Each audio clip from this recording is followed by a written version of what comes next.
25 अक्टूबर 2010 को 38 साल के मकरंद पटवर्धन अपने दो साथियों के साथ कार से पुणे से मुंबई जा रहे थे। इस दौरान उनकी गाड़ी का पिछला टायर फट गया और गाड़ी एक गहरी खाई में जा गिरी।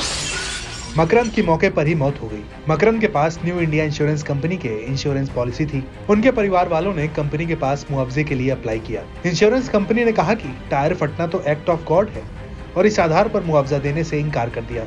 इसके बाद मकरंद के परिवार वाले मोटर एक्सीडेंट क्लेम ट्रिब्यूनल में गए। ट्रिब्यूनल ने कहा कि मकरंद अपने परिवार में अकेले कमाने वाले थे और कंपनी को मकरंद के परिवार को 1.25 करोड़ रुपए का मुआवजा देने का आदेश दिया।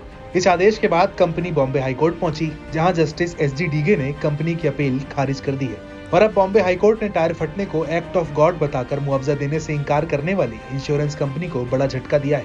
न्यायमूर्ति एससी डीगे की एकल पीठ ने 17 फरवरी के अपने आदेश में मोटर दुर्घटना दावा न्यायाधिकरण के 2016 के फैसले के खिलाफ new India insurance company limited की अपील खारिज कर दी। कोर्ट ने कहा कि टायर फटना एक्ट ऑफ गॉड नहीं है बल्कि इंसानी लापरवाही है, इसलिए कंपनी को मुआवजा देना होगा। जस्टिस डीगे की सिंगल बेंच ने कहा कि एक्ट ऑफ गॉड गंभीर और अप्रत्याशित नेचुरल इवेंट होता है जिसके लिए कोई इंसान जिम्मेदार नहीं होता। टायर फटने के लिए इंसान जिम्मेदार होता है, इसलिए इसे एक्ट ऑफ गॉड बताकर कंपनी मुआवजा देने से इनकार नहीं कर सकती। इसके अलावा कोर्ट ने टायर फटने के कई कारण भी बताए।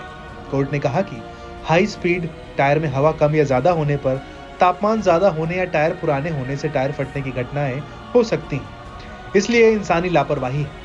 ड्राइवर को गाड़ी चलाने से पहले टायर की कंडीशन देखनी चाहिए। हाई कोर्ट का ये फैसला मृतक के परिवार के लिए एक राहत भरी खबर है। इसके साथ ही सड़क पर सुरक्षा सुनिश्चित करने और दुर्घटना पीड़ितों के अधिकारों की रक्षा के लिए वाहन मालिकों और बीमाकर्ताओं के बीच अधिक जागरूकता और जिम्मेदारी की आवश्यकता दर्शाने वाला आदेश है।